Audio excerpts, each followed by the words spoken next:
what is the impact of climate change on procurement? That's what we're talking about today. So we're going to talk about how procurement can assist, aid, or even lead on the sustainability journey that every organization, I think, will undertake. And they'll probably start undertaking this more than ever in 2023. There is an organization called Carbon Trust.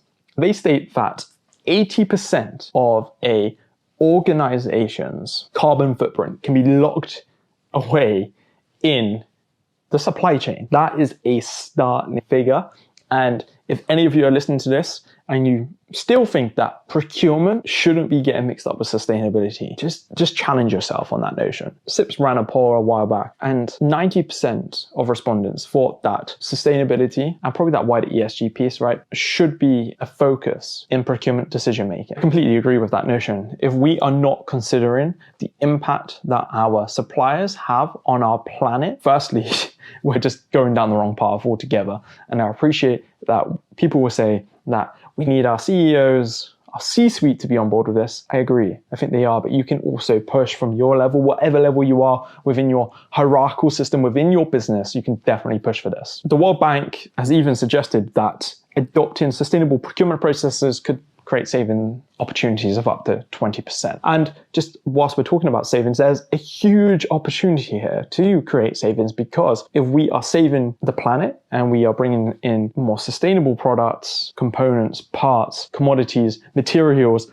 resources that we then turn into products or services out there, I think having that, and almost without it being a greenwashing exercise, to be able to shout from the rooftops and say, hey, we're sustainable, we are green, and we can back it up. I think this is a key point that businesses need to start doing, is like, hey, actually, we source from these suppliers and we have these insights and transparency as to where they source their products from. We can even provide certifications, or we have information that's stored in this blockchain, which is public and you can go and view it, to show that we've done all we can to prove, to validate the provenance of everything we're saying here. And I think people are going to buy into that. Consumers, other suppliers or partnerships, and investors. So I think there is a very good opportunity here to make more money by being far more sustainable. And that is an exciting proposition. So practical tips now. How do we make this work? We need some sort of sustainability policy within our business.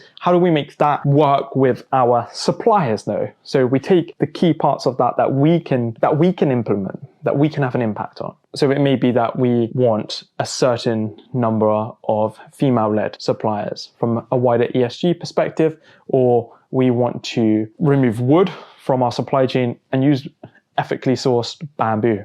I don't know. Just thinking of some examples out loud here for you, my friends. And we can then include that in our RFX, into our requirements when we go out to market.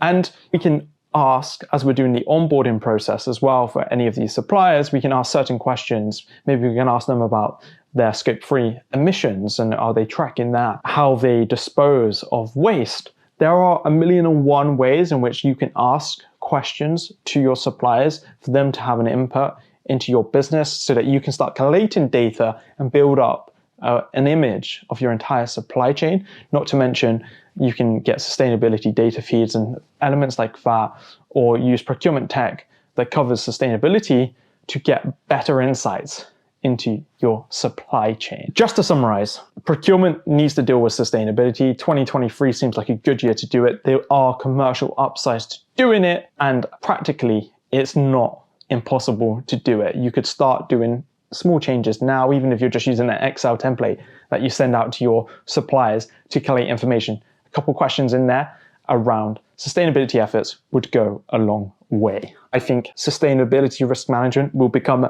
a big thing. At least I hope it will. I don't know. I want it to be. Anyway,